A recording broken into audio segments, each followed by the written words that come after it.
Hey guys, Howard here from MakerDaddy.com, talking about the latest code that we did, which is the Arduino's Blink Some More.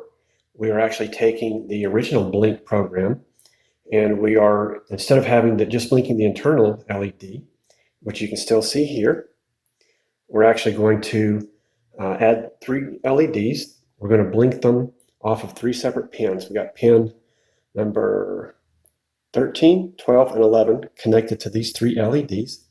I didn't have any other colors. I just had red and yellow. So we did the first red is going to blink at a different number and pace than the yellow one. And then the yellow one will blink a little bit differently than the third red, the red one here. So what we'll see, let's just get this one finished. The first red one blinks 3 times fairly quickly. That's a half a second each. The yellow blinks twice at a 1 second on and off. Then the next red one blinks 5 times, also at a half a second on and off. And that's what we programmed into our Arduino. Now let's take a look a little bit at our construction.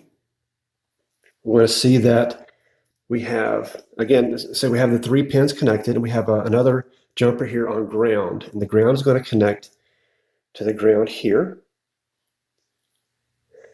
You see this red jumper here connecting to the ground on the breadboard. And we're going to be using that ground for all 3 LEDs. Okay, let's take a little bit closer look.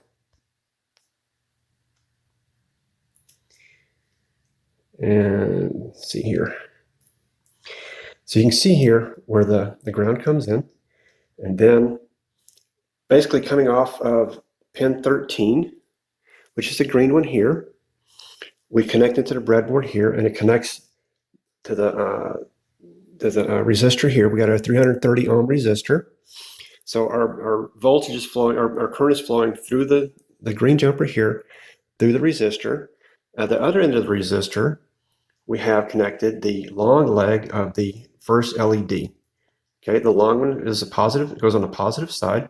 If I reversed it and had the short side here, the light would not work. Now on the other side of the LED, we have a connection which goes back to the ground. You see the blue jumper here goes back to ground. So that's our flow, basically through the resistor, through the LED, and then back to ground.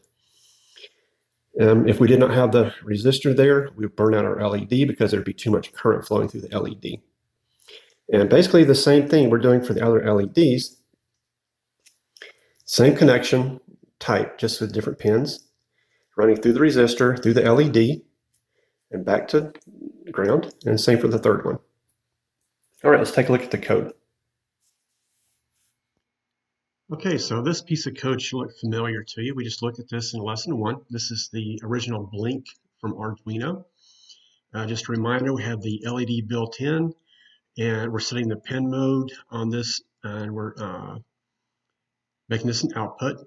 And in the loop, we're calling digital write to that pin, and we're setting it to high, which means we're turning that light on, delaying it for 1 second, and then we'll turn it back off, and then delay for another second, and then our loop just repeats that over and over again.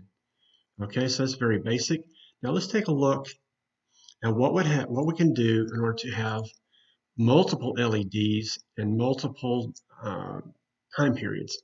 Okay, so what we're going to do is, instead of having the LED built in, we actually want to specify in pin mode a different pin.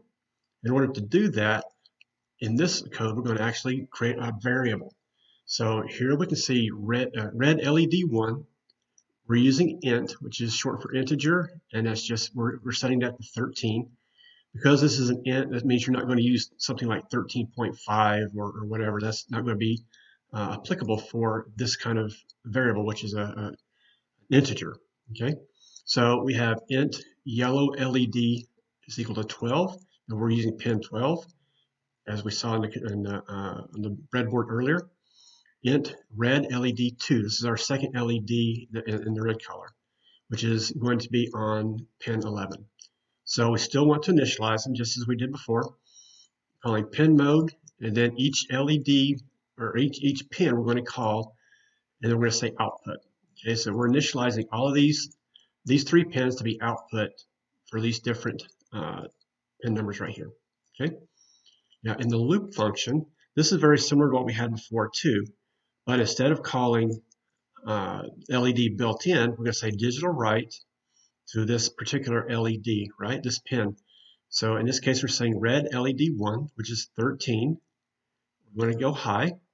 We're going to delay for 500 milliseconds. Remember, that's half of a second.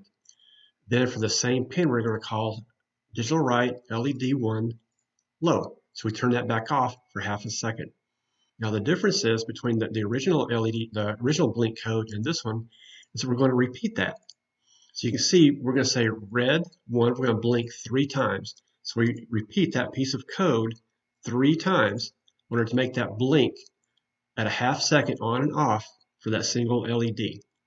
Then when that's done, we're going to blink yellow twice using 1000 as our delay for the on and off.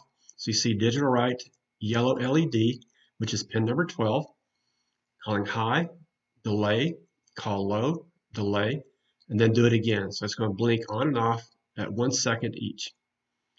Then we're going to blink the second red one, which is our third LED on pin 11. We're going to blink this one 5 times. That code is exactly the same and repeated 5 times.